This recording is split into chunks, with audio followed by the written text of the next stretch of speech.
आज गणतंत्र दिवस के पावन अवसर पे, बसंत पंचमी के शुभ अवसर पे आयोजित लोक भाषा कवि गोष्ठी में मिर्जापुर से आयल हुआ वरिष्ठ कवि आदरणीय राजेंद्र त्रिपाठी लल्लू तिवारी जी, गाजीपुर के सम्मानित कवि डॉक्टर कमलेश राय जी और लठिया सहजनी मिर्जापुर का बहुचर्चित कवि श्रद्धेय उमेश चंद्र त्रिपाठी द्विवेदी जी आ संगे हम गाजीपुर गहमर से मिथिलेश गहमरी पंचों।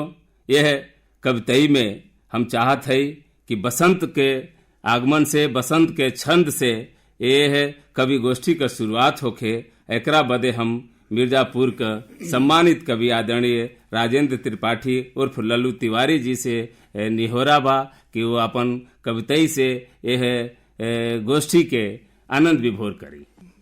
भैया बसंतो आज हो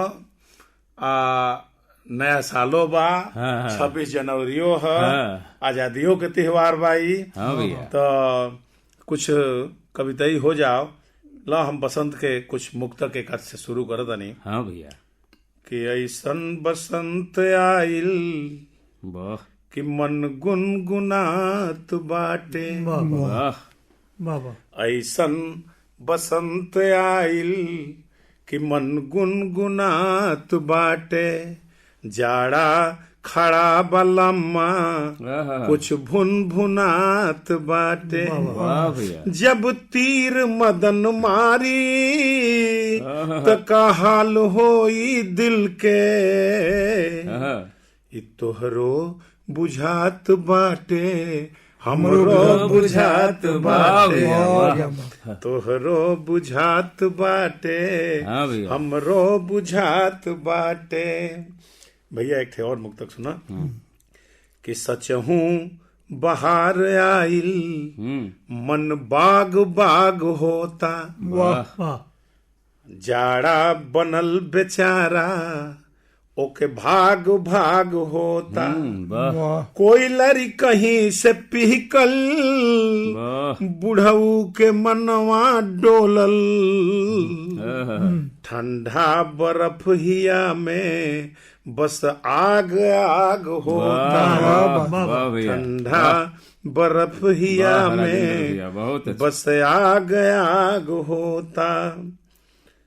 त जिंदगी पहाड़ ऐसन एक प्यार से निरेख। हाँ कमलेश, राख जतन से इतना सही हारी के सरेख। एह में बसंत ऐसन बदलाव बा जरूरी। कुछ हम बदल के देखी, कुछ तू बदल के देखा। कुछ हम बदल के देखी, कुछ तू बदल के देखा। बहुत अच्छा। ऐसना में कोनो प्रेम अगर बिछड़ जाए भैया तो चढ़ल नशा बसंती कितना सुहात बाटे। तन दाढ़ी दाढ़ी बाटे, मन पात पात बाटे। ऐसे में तू बिछुड़ला हम अस बेहाल बानी। दिल गम के खात बाटे, गम दिल के खात बाटे। दिल गम के खात बाटे, गम दिल के खात बाटे। भैया बसंत के सबके बधाई। इ नया साल है भैया, एहू पर हम सोचा था कि दो बात हो जाए। स्वागत भैया, स्वागत। कि हे सनेही सबके शुभ होखे नवका ई साल। हे सनेही सबके शुभ होखे नवका ई साल।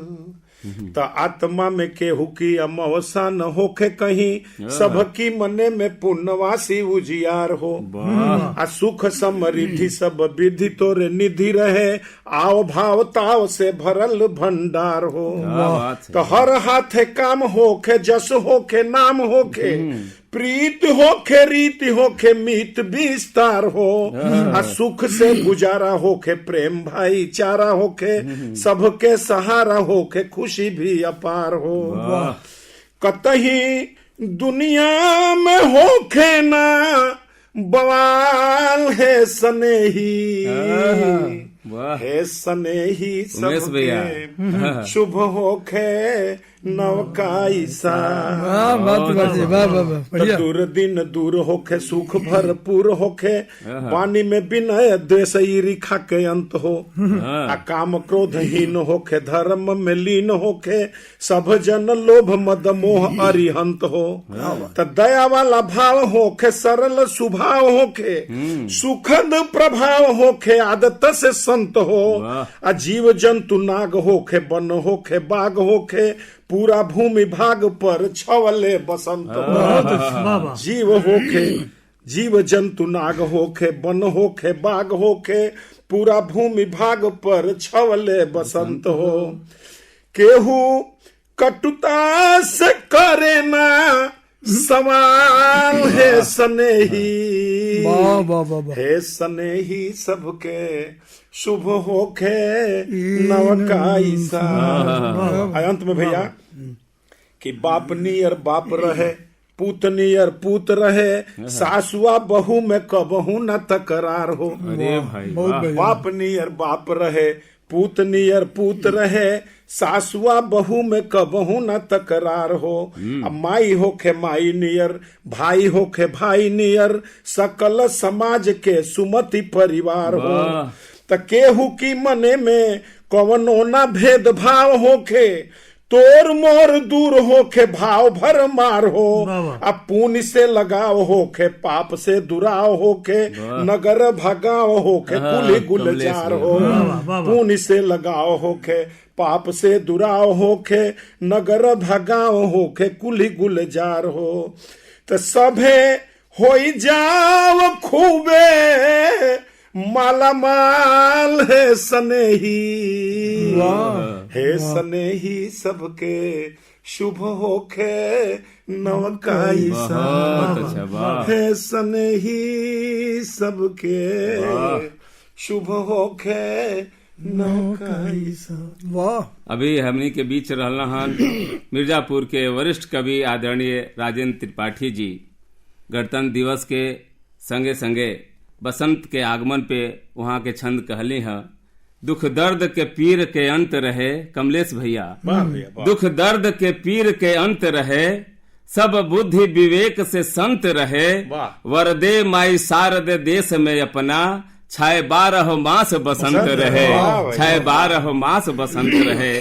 आज 26 जनवरी है पंचो, आज देश का बात होके के चाहिए, देश पर मर मिटे वाला वो वीर अमर सपूतन के बात होके के चाहिए, जेकरा बलिदान से, जेकरा कुर्बानी से देश का झंडा परचम फहराइल पूरा विश्व में। तेकरा खातिर हम गाजीपुर का वरिष्ठ कवि, सम्मानित कवि डॉक्टर कमलेश राय जी से हम निहोरा करत बानी कि वहाँ के अपना आवाज से, अपना कविताई से यह सभा के, एक गोष्ठी के बुलंदी पे पहुंचाएं। आदरणीय डॉक्टर कमलेश राय जी। देश सबसे बड़ होला, देश से बड़ कोनो न जाति होले न धर्म होला। क्या बात। हम अपना राष्ट्र का वंदना प्रस्तुत कर रहल बानी। कल कल धुन में गंगा जमुना, कल कल धुन में गंगा जमुना, जकरा गौरव का करे गान। पग धोवे जे कर रत्ना कर, माथे नगपति जैसन बितान। पग धोवे जे कर रत्ना कर, माथे नगपति जैसन बितान। जहाँ झुरके तीनों बयार, जहाँ झुरके तीनों बयार, ओ रम्य देश का अभिनंदन। भारत का अनुपम पुण्य भूमि वो हिंद देश का अभिनंदन। भारत का अनुपम पुण्य भूमि वो हिंद देश का अभिनंदन। पूर्व के खिड़की से जहवा सूरज लेके आवे बिहान, पूर्व के खिड़की से जहवा सूरज लेके आवे बिहान, बांटे ले भोरे सोन किरण हर ओर जागरण का विधान, बांटे ले भोरे सोन किरण हर ओर जागरण का विधान, धरती है जहाँ अन्नपूर्णा, धरती है जहाँ अन्नपूर्णा, ओ धन्य देश का अभिनंदन, भारत का अनुपम पुण्य भूमि वो हिंद देश का अभिनंदन, भारत का अनुपम पुण्य भूमि वो हिंद देश का अभिनंदन। जहुआ सोने के अक्षर में, जहुआ सोने के अक्षर में दम के इतिहास शहीदन का, हंसी हंस के दे देला परान ई देश बहादुर वीरन का, हंसी हंस के दे देला परान ई देश बहादुर वीरन का, बलिदानी अमर सपूतन का, बलिदानी अमर सपूतन का, ओ तीर्थ देश का अभिनंदन, भारत का अनुपम पुण्य भूमि वो हिंद देश का अभिनंदन। गांधी का बुद्ध का मीरा का, गांधी का बुद्ध का मीरा का, नानक कबीर का ई धरती, झुक जाए माथे अमीरन का, जोगी फकीर का ई धरती, झुक जाए माथे अमीरन का, जोगी फकीर का ई धरती, संतन के सहज साधना का, संतन के सहज साधना का, ओ साधु देश का अभिनंदन, भारत का अनुपम पुण्य भूमि वो हिंद देश का अभिनंदन। और अंतिम बात, ए माटी का महिमा अपार, ए माटी का महिमा अपार, दुख में दह के सुख धाम जहाँ, ए माटी का महिमा अपार, दुख में दह के सुख धाम जहाँ, सुख भोग और वैभव विसार, बन बन भटके श्री राम जहाँ, सुख भोग और वैभव विसार, बन बन भटके श्री राम जहाँ, ओ बनवासी तपसी नरेश, ओ बनवासी तपसी नरेश, वो महादेश का अभिनंदन, भारत का अनुपम पुण्य भूमि वो हिंद देश का अभिनंदन, भारत का अनुपम पुण्य भूमि वो हिंद देश का अभिनंदन। बहुत अच्छा भैया। और ई रहना हन भैया डॉक्टर कमलेश राय जी, राष्ट्र वंदना करत रहना हन भैया। जा जाती है कहल हन अपना भाव में कि वीरन का शहीदन का चमन भारत है, वीरन का शहीदन का चमन भारत है, हाँ सत्य अहिंसा का वतन भारत है, वसुधैव कुटुंबकम हथाती जेकर, दुनिया के रतन में वो रतन भारत है, दुनिया के रतन में वो रतन भारत है। अब चले जा लठिया सहजने मिर्जापुर का वो सबका दुलारा कवि, बहुत प्यारा छंद लिखे वाला कवि जिनकर नाम उमेश चंद द्विवेदी जी से हमार निहोरा बा कि आप अपन कविताई से एक गोष्ठी के और बुलंदी गरिमा प्रदान करें। आदरणीय उमेश चंद्र द्विवेदी जी। 26 जनवरी गांव गांव घरे घरे गली गली झंडा फहरल, तो झंडा फहरल से एक गीत पा संबंधित। हाँ भैया।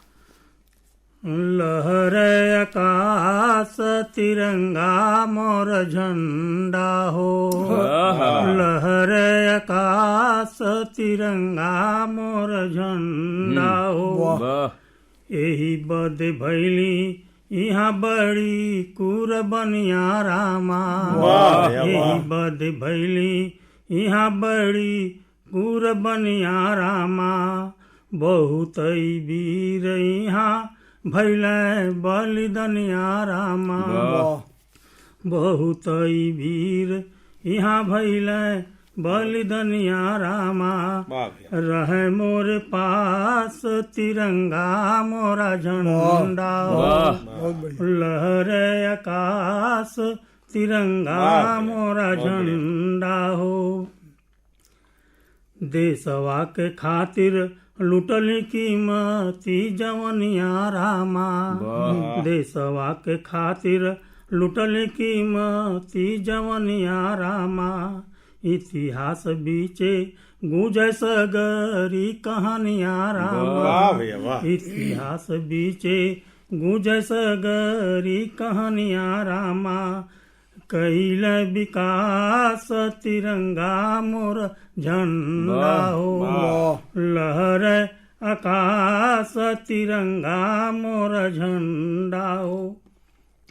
एही बदे तरुणी खोली से रानी सनिया रामा वाह उमेश भैया वाह बदे तरुणी खोली से रानी सनिया रामा कहे जय हिंद लौके अखियान पनिया रामा कहे जय हिंद लौके अखियान पनिया रामा हिय में हुलास तिरंगा मोर झंडा हो लहर आकाश तिरंगा मोर झंडा हो। कही गई वहाँ के पूरा खापुरनिया रामा कही गई वहाँ के पूरा खापुरनिया रामा सुषमा निहार एकर दंग सारी दुनिया रामा वाह उमेश भैया सुषमा निहार बहुत बढ़िया, एकर बहुत बढ़िया, क्या दंग बात। सारी दुनिया रामा तन बीच सास तिरंगा वाह। मोर सास। तन बीच सास तिरंगा मोरा झंडा हो लहर आकाश तिरंगा मोरा झंडा हो तिरंगा मोरा झंडा। बहुत बढ़िया, बहुत अच्छा। इतन बिच सांस तिरंगा मोर झंडा हो। उमेश चंद द्विवेदी जी काव्य पाठ कर रहल रहनी है। हमने के जे अबले पढ़ावत रहल है लिखल अब बहुत खूबसूरत, बहुत बढ़िया ओज का कवि, गजल गीत का कवि हुआ। मिथिलेश गहबरी कोनो परिचय का मोहताज नैखी यहाँ का, गाजीपुर के गहमर गांव से आयल, शहीदन का धरती से आयल, बहुत ही मशहूर कवि। अब हम आपसे निहोरा करब कि आप सीधे सीधे अपना काव्य पाठ से कार्यक्रम के भरपूर ऊंचाई दी। मिथिलेश गहमरी। बहुत बहुत धन्यवाद भैया। सैनिकन के गांव गहमर से आयल बानी, वजह से अपन बात हम शुरू कर रहल बानी। अमर जवनवा के अटल किसनवा के गम गम गम कत रहे फुलवरिया। गणतंत्र दिवस के पावन अवसर पर हमारी छंद समर्पित बा। अमर जवनवा के अटल किसनवा के गम गम गम कत रहे फुलवरिया। रितिया पीरितिया के नेहिया सनेहिया के झुर झुर झुर झुर झुर के बयरिया। देशवा के सनवा के खाटी अभिमनवा के हरदम ऊंच रहे माथे के पगरिया। देशवा हमार रामा सोने के चिरैया है, कौनो रे बहेलिया के लागे ना नजरिया। कौनो रे बहेलिया के लागे ना नजरिया। भैया ये देश के बुलंदी देवे में, देश के आजाद करावे में बहुत लोगन के कुर्बानी बा। उ लोगन के हमनी के आज ये गोष्ठी के माध्यम से नमन करत बानी जा कि हाथ जोड़ी कोटि कोटि उनके नमन बाटे। कमलेश भैया, हाथ जोड़ी कोटि कोटि उनके नमन बाटे। देशवा पे तजले जे घरवा दुआर हो। सत बार उनका के बाटे पर नाम जे की आन बान शान खाती भई ले निसार हो। सत बार उनका के बाटे पर नाम जे की आन बान शान खाती भई ले निसार हो। दसो नोह जोरी पाओ लगिया बा उनका जे फूल जस देहिया पे ओढ़ले अंगार हो। बेरी बेरी उनका चरनिया में शीश धरी, जिनका तपे देशवा में आइल बहार हो।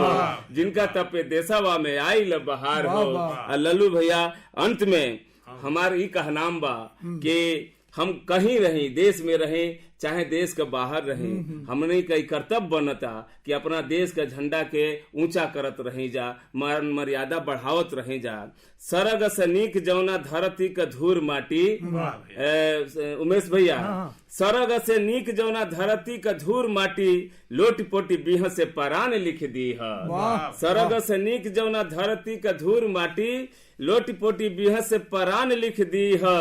राम से रहीम के नरार तकरार रहे, एकता के यह पहचान लिख दी है। जेकरा गुमान अभिमान आन बान के, पहरुआ जवान हो किसान लिख दी है। पूछे यदि कबो केहू देशवा के नाम तो, तिरंगा फहरा के हिंदुस्तान लिख दी है। तिरंगा फहरा के हिंदुस्तान लिख दी है। और आखिर में हम ये कहे चाहत बानी कि हर रंग के भेष के बात रहे, हर रंग के भेष के बात रहे, सबका परिवेश के बात रहे। हर रंग के भेष के बात रहे, सबका परिवेश के बात रहे। बस ध्यान रहे अतने मिथिलेश, हर बात में देश के बात रहे। हर बात में देश के बात रहे। हर बात में देश के बात रहे।